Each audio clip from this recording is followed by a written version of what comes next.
Bonjour, je suis Olivier Clémence et tu écoutes Réussir mon e-commerce. Réussir mon e-commerce, c'est un podcast qui a pour mission d'aider les nouveaux e-commerçants et ceux qui sont déjà lancés à créer une entreprise rentable et bienveillante. Parce que je suis convaincu que ce sont les entreprises, quelle que soit leur taille, qui ont le pouvoir d'améliorer le monde dans lequel nous vivons. Dans ce podcast, je te partage des conseils, des astuces, des idées et des retours d'expérience pour t'aider à développer ton entreprise de manière respectueuse et élégante. Allez, c'est parti pour un nouvel épisode.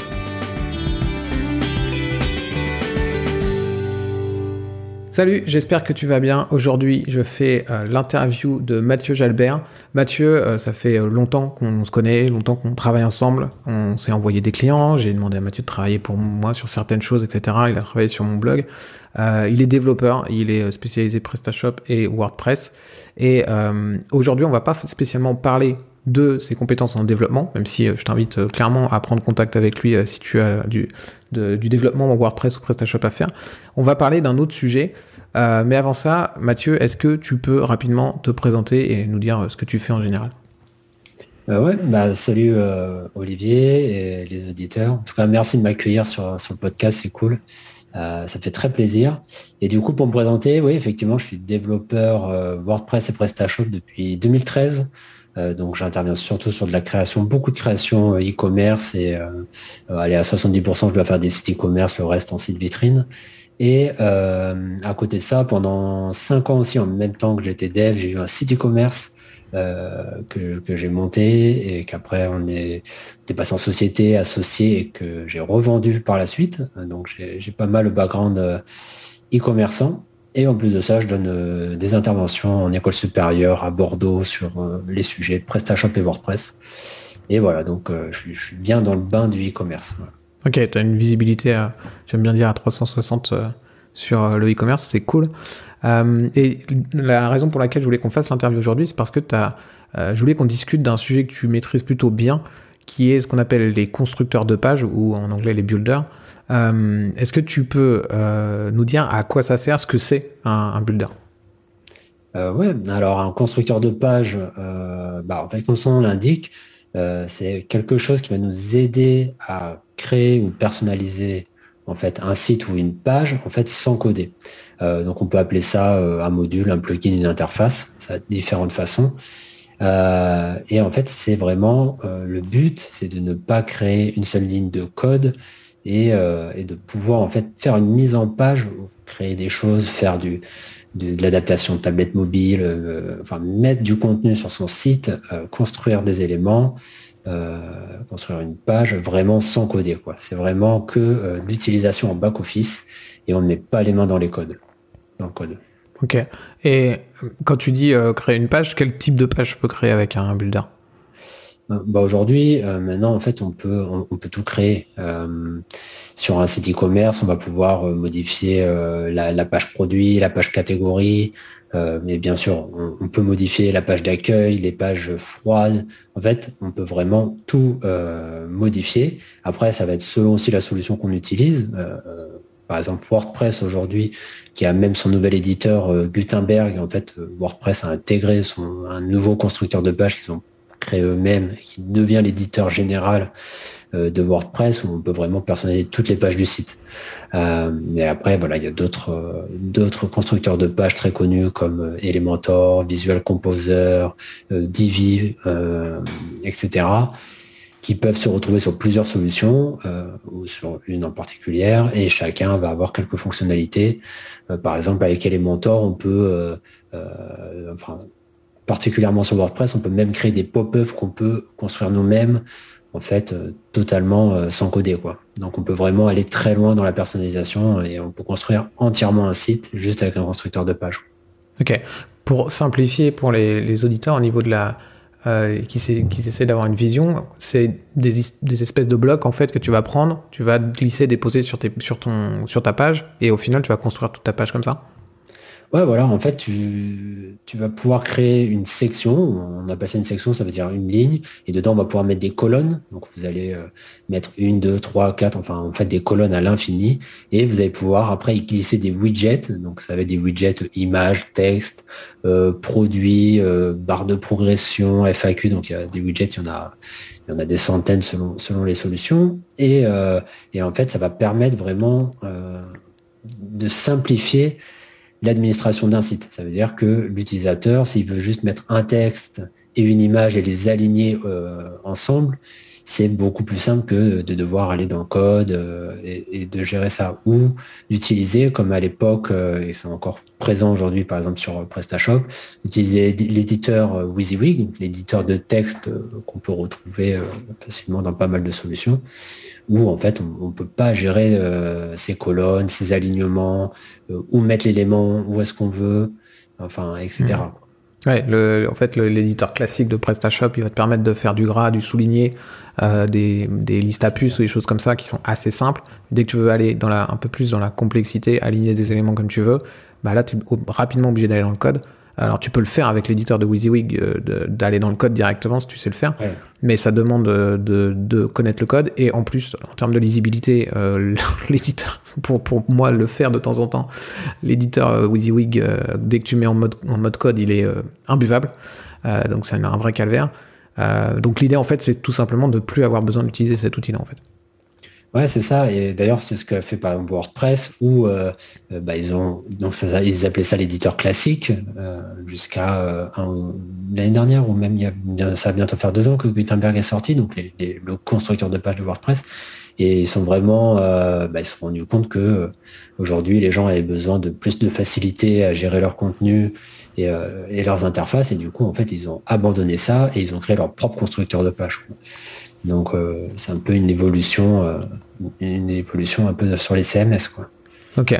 Bon, je pense que là, on a une bonne vision de ce qu'est un constructeur ou un builder. Et maintenant, la question que je voulais te poser, c'est en partie pour ça que je voulais qu'on fasse l'interview, c'est que, en gros, si tu parles de constructeur de page ou de builder à un développeur, il va, en gros, c'est l'incarnation du mal, tu vois. C'est le monstre, c'est le diable, ce que tu veux. 99% des développeurs n'aiment pas ça. Est-ce que tu peux déjà nous dire pourquoi ils n'aiment pas ça? Et c'est quoi ton avis sur le sujet? Alors, c'est vrai que c'est pas évident pour les vrais développeurs. Moi, personnellement, quand je fais beaucoup de création de sites pour les clients sur mesure, et au final, j'utilise assez peu les constructeurs de pages, mais je pense qu'on va voir après pour quelles raisons en fait on va utiliser aussi, pourquoi on va utiliser cette solution. Et en fait, les développeurs, c'est vrai qu'ils aiment pas trop ça parce qu'un constructeur de page, c'est quand même beaucoup plus lourd en général sur pas mal de points pour une solution. Ça veut dire en termes de code, en back-office, ça va rajouter pas mal de fonctionnalités. Pour que ça fonctionne, pour pouvoir générer toutes ces choses automatiquement, en fait, avec juste l'utilisation en back-office, ça va rajouter des scripts, des fichiers CSS, pas mal de choses, et tout ça, c'est assez lourd. Et en plus, on peut être limité sur la personnalisation si vraiment on veut faire des choses, des effets, des animes très particulières sur un site. On peut être bloqué par ce constructeur de page. Il va y avoir aussi le problème d'adapter, par exemple sur les CMS open source, d'adapter ces constructeurs de pages avec les thèmes, en fait. Tous les thèmes ne sont pas compatibles avec ça. Et c'est vrai que ça reste quand même beaucoup plus lourd et plus contraignant à modifier. En fait, vu que le code est généré automatiquement, on ne peut pas aller modifier la ligne qu'on veut s'il y a un souci. On est obligé de passer par le constructeur ou enlever un élément. Enfin, ça reste quand même après assez bridé, on va dire, si on veut intervenir dedans. Et voilà, quoi, c'est assez... Ouais, ce que tu veux dire, c'est qu'en gros, le constructeur de page, il va te permettre de faire plein de choses, mais tu peux pas sortir de ces choses-là qu'il te permet de faire. En fait, il est fait pour faire plein de choses, mais au final, à un moment donné, tu es obligé de te limiter à ce que lui va te proposer de faire. Tu pourras pas aller plus loin. C'est ça? Ouais, c'est ça, vraiment. En fait, tu es obligé après d'utiliser le constructeur.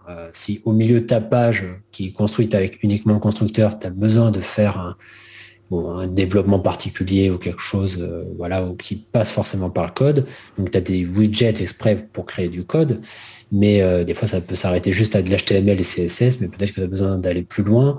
Et voilà, et donc ça peut être problématique. Et aussi, il y a le fait que ça génère quand même beaucoup plus de code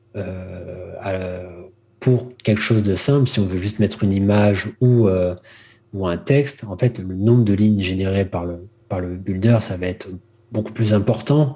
Et c'est pas optimal si le développeur, par exemple, doit faire des de la performance sur le site, etc. Voilà, c'est assez contraignant dans l'ensemble, quoi. Ok. On en a déjà un peu parlé du coup, mais est-ce que tu peux nous dire c'est quoi les pour et c'est quoi les contre, les avantages et les défauts d'un builder pour qu'on voit bien en fait justement qu'est-ce qui est bien et qu'est-ce qui est pas bien dans un constructeur en fait. Je vais commencer par les défauts, comme ça sera, on finira par les points positifs. Ça marche. Le défaut, alors comme je l'ai dit juste avant, c'est vrai que par exemple avec un builder, tu veux mettre une image dans ta page, le builder, il va te générer environ 10 lignes de code, si ce n'est pas plus avec certains constructeurs de pages. Et toi, en tant que développeur, si tu mets ton petit plugin ou tu le fais en direct, tu vas faire ça en 1 ou 2 lignes, en fait, juste pour une image. Et donc, par rapport à cette différence, si ta page, dans ta page, ton constructeur de page, tu dois avoir quand même beaucoup de texte, beaucoup d'images, des animations, enfin, tu mets pas mal d'éléments, forcément, le code de ta page va être beaucoup plus lourd. Ça va être assez compliqué. Après, comme je le disais, d'aller chercher des perfs, etc. Donc derrière, il faudra vraiment avoir aussi quand même déjà de base un bon hébergement, de bien travailler ces images, éviter d'avoir trop de JavaScript. Alors JavaScript, il va nous servir pour quoi? Par exemple, quand tu dois mettre des diaporamas dans la page, des carousels de produits, des choses comme ça. Avec un builder, en fait, c'est assez facile de mettre un widget et un diaporama. Et donc là, en fait, tu peux vite avoir une page un peu sapin de Noël, on va dire, avec beaucoup de diaporamas et de choses lourdes. Et là, vraiment, c'est le point faible. Hein. C'est la performance, le point faible plus des constructeurs de pages. Quand tu parles de performance, tu parles de vitesse de chargement du site. Ouais, voilà, ouais. Okay. Et notamment, par exemple, quand on fait des tests Google PageSpeed, des fois, il va nous parler du DOM, donc la répétition du code ou des choses qui sont un peu trop présentes. Donc, ça rejoint un peu le référencement naturel, si je me trompe pas aussi. Il faut normalement bien réduire tout ça, optimiser l'ensemble, et c'est beaucoup plus dur avec un constructeur de page.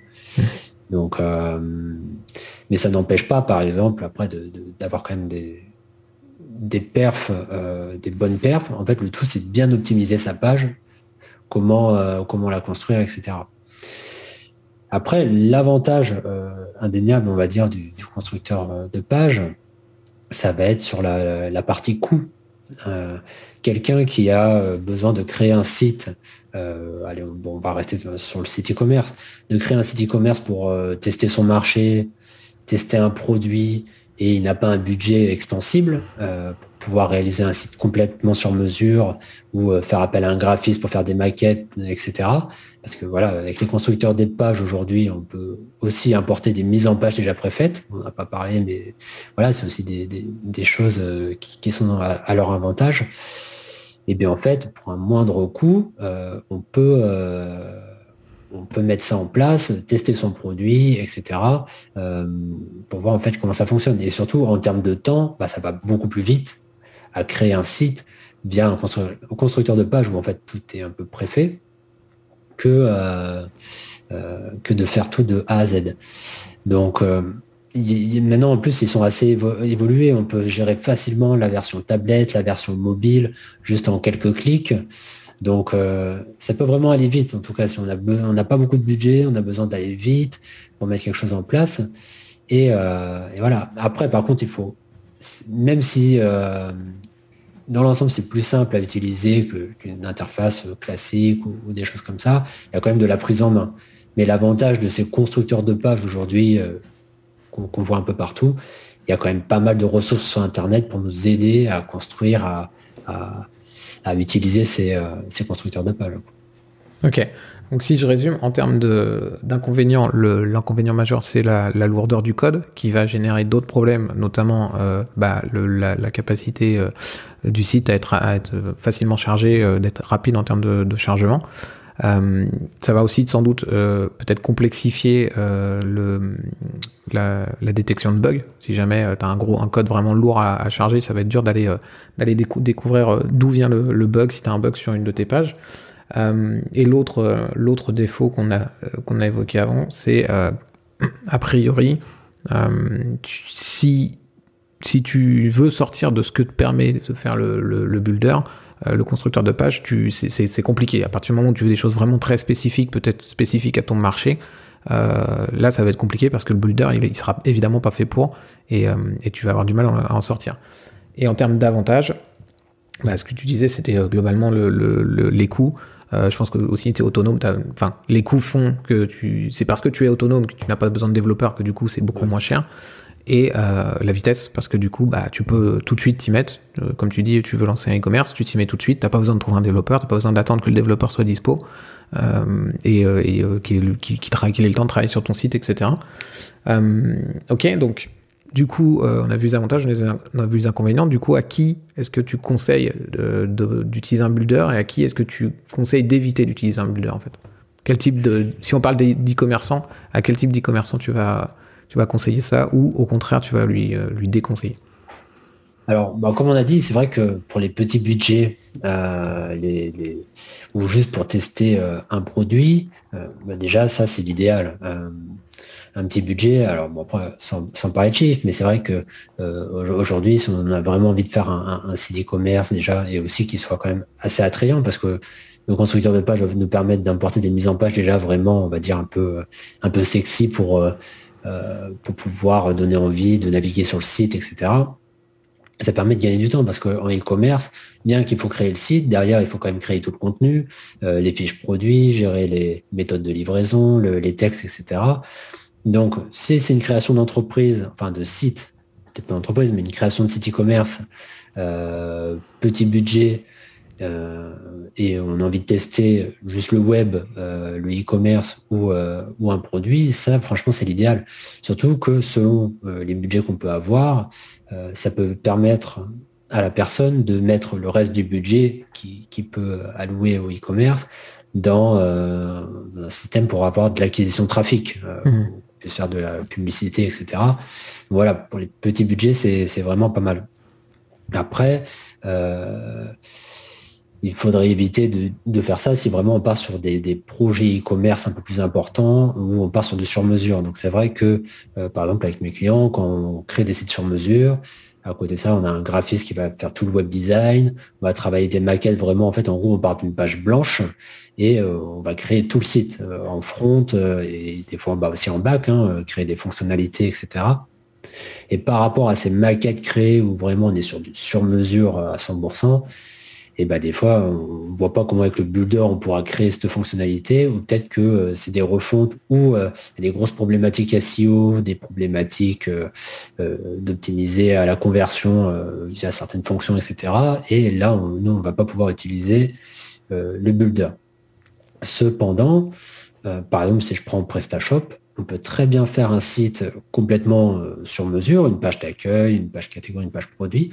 Et comme on l'a dit tout à l'heure, par exemple, dans PrestaShop, les pages CMS, donc les pages éditoriales type mention légale, CGV, tout ce qu'on peut créer en pages complémentaires, elles utilisent de base l'éditeur WYSIWYG, l'éditeur classique, où on change juste les couleurs, la graisse de la typo, etc. Et bien là, on pourrait très bien utiliser un builder qui va nous permettre de personnaliser juste ces pages-là, des pages vraiment froides, où au moins l'utilisateur, enfin le client, va pouvoir créer quelque chose d'un peu plus sexy, une page qui sommes-nous, une page, même une page mention légale, etc. Donc ça peut quand même se combiner. On n'est pas obligé de charger un constructeur de pages sur toutes les pages du site. Donc la page la plus importante, c'est la page d'accueil. On peut très bien la faire développer, travailler dessus, vraiment, toujours pareil, des questions de perf, de SEO et tout ça.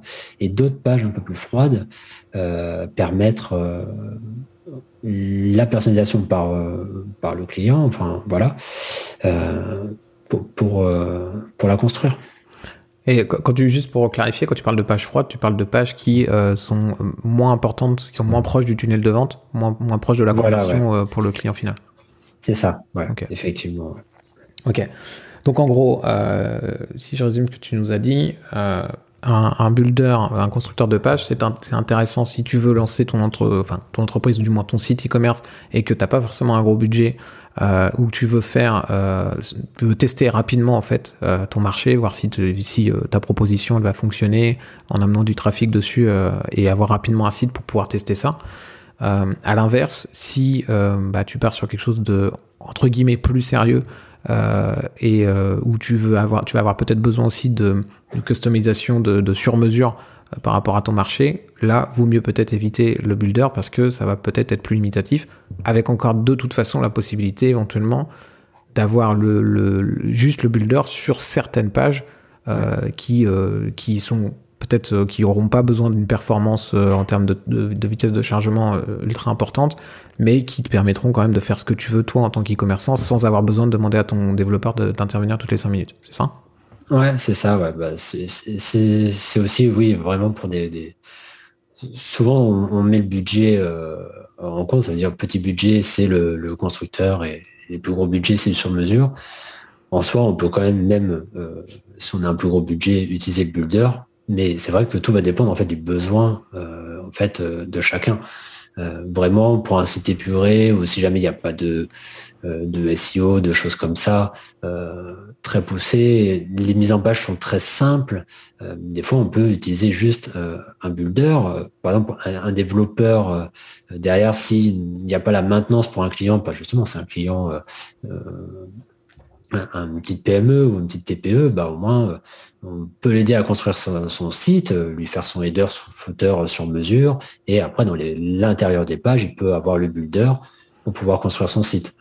Donc voilà, c'est selon la typologie de client, si comment chacun est autonome aussi avec l'outil qu'il utilise, et quand même voir avec le budget comment le découper pour son business, quoi. Ok. On a parlé surtout de personnes qui lançaient leur site e-commerce. Si j'ai déjà un site e-commerce, que j'ai pas forcément de constructeur de page, est-ce que ça vaut le coup d'en rajouter un? Dans quelles conditions ça vaut le coup ou pas pour moi de rajouter un constructeur de page sur mon site? Alors, ça va dépendre déjà de la solution qu'on utilise, WordPress, PrestaShop, tout ça, et du thème. Comme on a dit, le constructeur de page n'est pas compatible avec tous les thèmes. Donc, le rajouter un module externe qui ne serait pas compatible avec le thème, ça pourrait en gros un peu faire sauter le site. Donc là, déjà, il faut faire attention à ça. Et après, dans quel cas on pourrait le rajouter? Alors, par exemple, si... on peut avoir un développeur sous la main, mais si on veut refaire toute la page d'accueil de notre site, et aujourd'hui notre thème ne nous permet pas de le faire facilement, par exemple, on est obligé forcément d'avoir un diaporama, 3 images et une liste de produits. Si on est complètement obligé d'utiliser ça, le constructeur de page pourrait venir faire une surcouche et pallier à ça pour construire vraiment le site qu'on veut. Mais là, c'est pareil, il faut faire quand même attention à notre thème, pour pas qu'en fait le fait de rajouter un constructeur de page devienne plus une galère qu'autre chose. Donc soit le demander au support, soit d'abord tester sur un serveur de développement, une copie de son site, ne pas y aller tête foncée, on va dire. Et voilà, mais en général, c'est pour rajouter une autonomie supplémentaire et pour pouvoir vous permettre en fait de rajouter des fonctionnalités sur son site, quoi. Ok. Ouais, moi c'est souvent un retour que j'ai, c'est que il y a plein des commerçants qui ont du mal à trouver des bons développeurs. Je te conseillais tout à l'heure comme développeur, mais c'est la même chose, c'est que tu as une liste d'attente qui est super longue, donc les bons développeurs sont souvent très pris.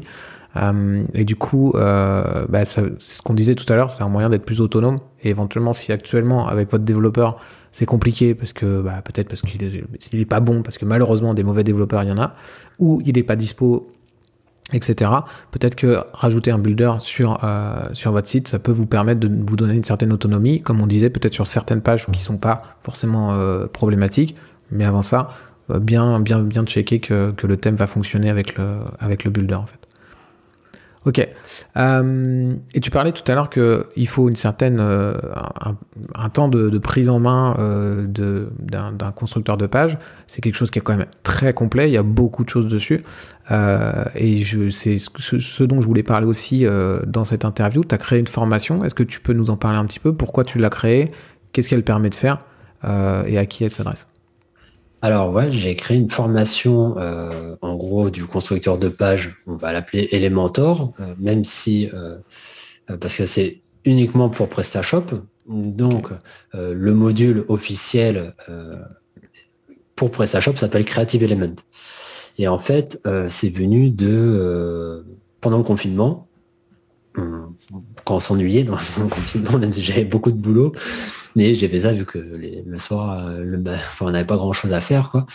Et en fait, c'est vrai que j'avais beaucoup de clients, j'ai eu beaucoup de clients, on va dire, à petit budget, avec des plus petits budgets pour lancer des e-commerce, des choses comme ça. Et de base, en fait, je travaille, si je dois travailler avec un thème à proposer à mes clients, j'utilise le thème Warehouse, qui est un des thèmes les plus utilisés sur PrestaShop. Et ce thème-là utilise son propre module Elementor. Okay. Donc déjà, c'est une première chose.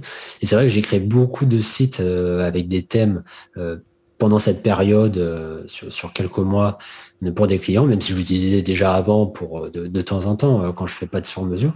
Et en fait, j'avais souvent la demande, on me disait, vous pouvez me former à constructeur de page. Sauf que former à toutes les fonctionnalités d'un constructeur de page, ça prend quand même beaucoup de temps. Et donc, si je dis il y a 2 jours de formation, ça fait déjà un budget. Oui, puis surtout, donc, si tu me balances toute l'info en 2 jours, je pense que dans 2 semaines, je me rappelle plus de rien aussi. C'est ça, t'as tout compris. Et du coup, et en parallèle, j'ai utilisé pour aider quelques personnes que je connaissais pour leur créer des sites pendant le confinement, des personnes qui avaient des commerces.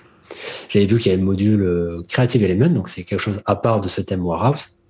Un module Creative Element sur PrestaShop Add-on, c'est le vendent aussi sur leur site, qui est vraiment un module Elementor qui se met par contre celui-là pour tous les thèmes PrestaShop. Et donc j'ai commencé à l'utiliser, à le tester. Et en fait, je me suis rendu compte, je pouvais pas former tout le monde. De toute façon, même avec la demande, c'était juste pas possible. Alors j'ai créé sur mon site, en fait, tout un espace de formation en ligne et j'ai commencé à détailler tout ça. Et en fait, toutes les personnes qui m'avaient commandé, on va dire, des sites sous Warehouse, le thème, en fait, je fournissais gratuitement la formation. Et bon, pareil pour ceux que j'ai aidés. Et je voyais que ça commençait à prendre. Et en fait, c'était vraiment pour les aider, quoi. Et du coup, je me suis dit, tout ce contenu que j'ai créé pendant le confinement, je vais un peu mieux le ranger, faire quelque chose un peu mieux. Et je vais faire une formation. Et en fait, j'ai fait une vidéo YouTube où je parle de justement ce module Elementor pour PrestaShop. Et derrière, j'ai eu quand même beaucoup de retours, de commentaires. J'ai reçu beaucoup de mails, etc. Et donc, en fait, il y a des gens intéressés par tout ça, par l'utilisation de ces plugins. Et la plupart du temps, c'est parce qu'ils n'ont pas forcément non plus des budgets pour faire appel à des agences, à des développeurs, des choses comme ça, ou simplement des gens qui veulent tester par eux-mêmes, être autonomes, tenter des choses. Et du coup, j'ai avancé sur la formation. En plus de ça, les développeurs du module Creative Element pour PrestaShop ont vu que j'avais une formation, une vidéo, tout ça, ils m'ont contacté.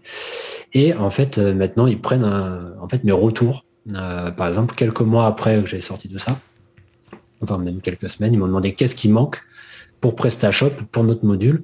Et je lui ai dit, franchement, le truc qui serait trop bien pour les clients, que tout le monde me demande, ça serait de modifier le header et le footer. Donc le haut de page et le bas de page des sites PrestaShop.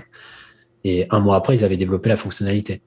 C'est-à-dire que maintenant, avec le constructeur de page Creative Element, tu peux éditer ton haut de page, donc tu fais ce que tu veux. Si tu veux mettre ton logo au milieu, à gauche, à droite, si tu veux mettre une barre de recherche ou pas, tu fais ce que tu veux. Pareil pour le bas de page. Et après, tu peux éditer ta page d'accueil. Tu peux créer des templates qu'après, tu peux même intégrer. Si tu es un développeur dans le code, tu peux via des shortcodes, on va dire, on va appeler ça comme ça. Okay. Et après, tu peux personnaliser tes pages catégories, tu peux personnaliser, toi qui connais PrestaShop, tu peux personnaliser toutes les fiches produits. C'est-à-dire que la partie description, tu n'as plus juste l'éditeur, tu peux partir sur créer des sections, des colonnes, etc. Enfin, tu peux créer une grosse mise en page pour tes produits, totalement différente de ce qu'il y a de base. Alors pour l'instant, on ne peut pas modifier le haut de page d'une fiche produit, l'image, le bouton ajouter au panier, le prix, etc. Et là, c'est en cours de développement. Ça veut dire que demain, avec ce module, on pourra construire entièrement de A à Z la fiche produit sur PrestaShop. Okay. Et donc voilà, vraiment les personnes qui viennent me voir pour ça, donc c'est souvent des personnes qui veulent tester, des petits budgets, des choses comme ça. Et moi, je fournis ça aussi à des personnes qui utilisent le thème Warehouse. Donc voilà, on retrouve ça en fait vraiment dans un module particulier ou dans un thème comme Warehouse. Ok. Et donc, les personnes qui peuvent être intéressées du coup par ta formation sont ces personnes qui ont déjà un thème Warehouse ou alors qui veulent, qui ont le module Creative Element ou qui veulent l'ajouter sur leur site pour gagner en autonomie et gagner du temps parce que, comme on disait, c'est un module qui est juste énorme et il y a énormément de choses qu'on peut faire avec. Ta formation, est-ce que tu as une idée du temps de vidéo que tu as dessus? Alors là, aujourd'hui, je crois que j'ai 3 ou 4 heures au total. Alors après, je mélange parce que, par exemple, si vous avez le thème Warehouse, ou plutôt, si vous avez le module Creative Element, les vidéos sur le thème Warehouse, ça va pas trop vous intéresser parce qu'il y a peut-être certaines fonctionnalités express. J'ai mis vraiment les deux dans la formation. Et surtout que là, je l'ai pas mis à jour depuis un peu après le confinement.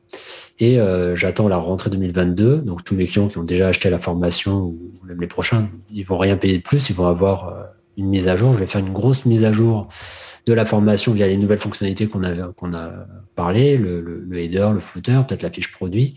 Il rajoute tout le temps des nouvelles fonctionnalités. Donc même si vous achetez le module, en fait, vous avez accès aux mises à jour, aux nouvelles fonctionnalités. Et donc je pense qu'on devrait tabler sur du 5-6 heures de vidéo. Okay. Et après, c'est réparti en parties. Donc, si on veut juste voir la partie responsive, comment éditer la version tablette mobile, on peut. Je donne quelques tips. Souvent, je répète des tips, soit pour le SEO, pour des questions de perf, mais ça, je pense, c'est un peu le réflexe. Mm-hmm. Et voilà, ouais, c'est assez complet. Et surtout que là, début 2022, il y aura une grosse mise à jour pour tout remettre à plat. Ok, bon, de toute façon, au moment où on enregistre ce podcast, nous on est encore en 2021, mais il sortira a priori en 2022, donc la mise à jour sera sans doute déjà en place. Ok, et donc oui, donc tu vas avoir entre 3 et 5 heures de vidéo avec la mise à jour au final. De toute façon, comme tu disais, l'objectif c'est pas forcément de regarder l'intégralité, c'est justement d'aller piocher ce qu'on a besoin, parce que tu as tout catégorisé pour qu'on puisse aller se dire ok, là j'ai besoin de faire ça, plutôt que de chercher pendant 1 heure. Et en 5 minutes, on va trouver sur ton site, on va regarder la vidéo qui dure 10 minutes et on va savoir le faire. C'est ça l'idée. Ouais, c'est ça. Et surtout que souvent, on me demande, parce que du coup, j'ai créé plusieurs vidéos YouTube dessus, donc maintenant, je reçois pas mal de messages sur le sujet Elementor pour PrestaShop. Il y a des gens qui connaissent beaucoup, par exemple, Elementor pour WordPress, c'est la même base. Il y a peut-être plus de fonctionnalités sur WordPress parce que il y a quand même 6 millions d'installations sur WordPress, donc Elementor, c'est un gros truc. Et en fait, ceux qui connaissent bien déjà Elementor pour WordPress, ils vont retrouver l'interface. Ils vont savoir créer comme je disais, des sections, des colonnes, mettre des fonds, déplacer un widget, mettre des choses comme ça. Et des fois, il peut y avoir des petits tips différents par rapport à PrestaShop. Et les widgets qu'on intègre dans PrestaShop, donc comme je disais, les widgets, ça va être une image, un bloc produit, des choses comme ça, sont différents entre WordPress et PrestaShop parce que c'est pas les mêmes solutions.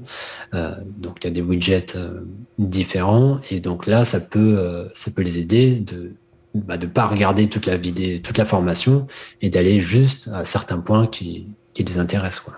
Ok, ça marche. Ok, je mettrai le lien vers ta formation dans la description. Est-ce qu'il y a quelque chose que tu veux rajouter pour terminer cette interview?